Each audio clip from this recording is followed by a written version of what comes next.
Hello everyone, I'm Arunima from Knit and Otter, and in this video I'm going to show you how to make neat edges in Tunisian crochet. So whenever somebody starts learning Tunisian crochet, there's one thing that I've seen that the struggle with is keeping their edges nice and neat. So there are a few tricks that you can use to make your edges neat, and I'm going to share with you now.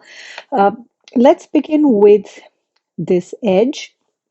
So this is the edge which is closer to your crocheting hand.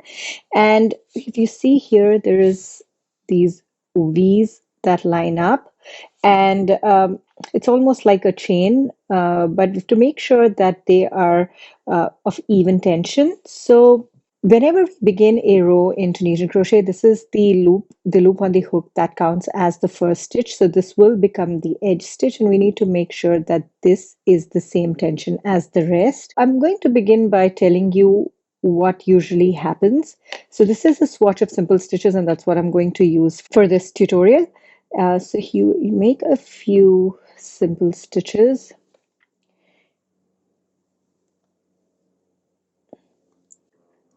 And you can see how whenever we are working our stitches, this hook is constantly pulling on this one loop here, and that is why it usually ends up becoming loose. So it constantly keeps pulling on it, and because these stitches in Tunisian crochet are all connected to each other, this gets pulled, which becomes extra loose, but the rest, these stitches become tighter. So that is why, because they're connected, it just pulls the yarn towards the first stitch, and that is because you're constantly moving this hook like this.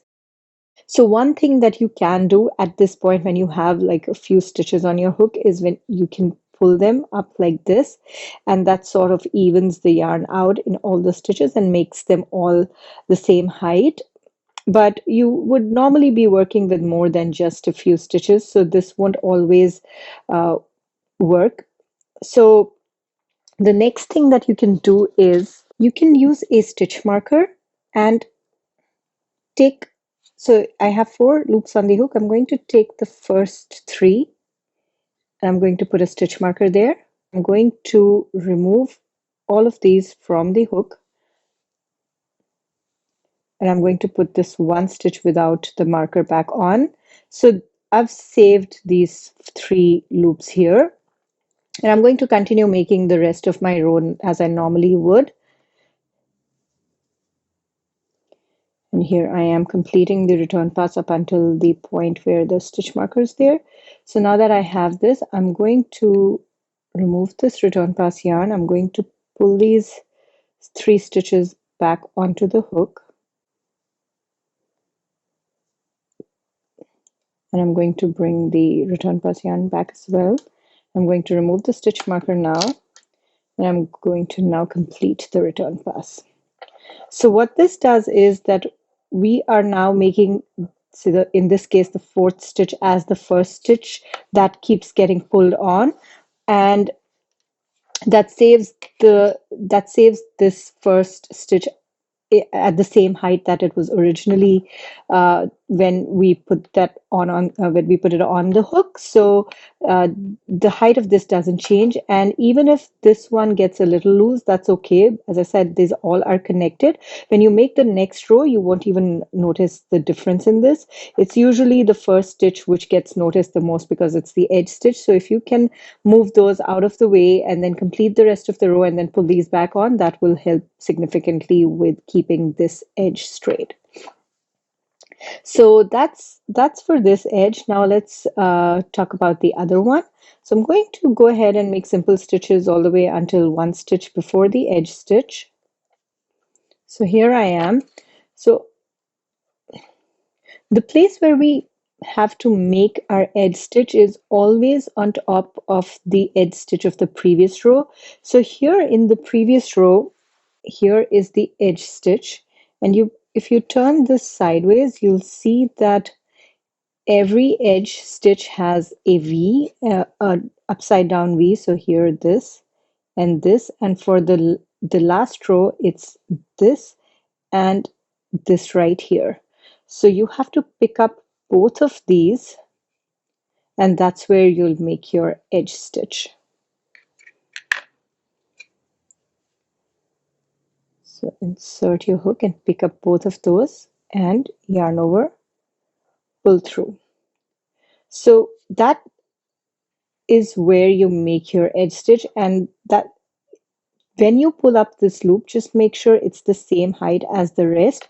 It uh, on this edge, the stitch tends to be a little bit tight, so I always make sure to pull it a little extra, just to have that. So the tension might be even here, but your left and right edges might become uneven. So just pull it a tiny bit to make sure that it's the same height as the rest of the stitches. And then you chain one and then yarn over, pull through two, all the way to the beginning to complete this row. So that's how it will look after you complete the row. Now, what happens a lot of times is that this edge stitch becomes hard to identify because this here and the stitch right next to it, which is this one, they look very similar. So I'm going to show you what I mean exactly. So I'm here at one stitch before the edge stitch. Now, if you look at this, a lot of times what happens is that people end up picking these mistakenly instead of these, which I've seen very often actually, and it's hard in the beginning when you're just learning. So when you don't understand exactly how the Tunisian crochet works, with time this will make a lot more sense. But if you're just beginning, then there is something that you can do to identify this.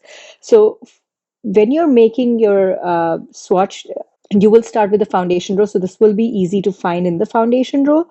So if this were the foundation row and you had picked up the edge stitch, yarn over, pull through, you can use a stitch marker and put it through this loop, the last one that you just added, and around that working yarn, and close it. So that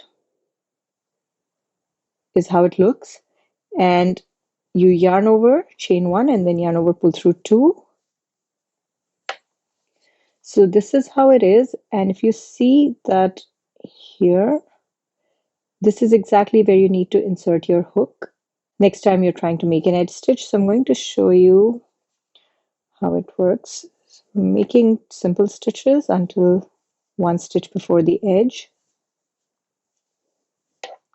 And then here, just insert your hook where that stitch marker is and remove the stitch marker, yarn over, pull through, and that's your edge stitch. And then you take a stitch marker back and put it through this last loop here and the working yarn, and then chain one and yarn over, pull through two, yarn over, pull through two until the beginning.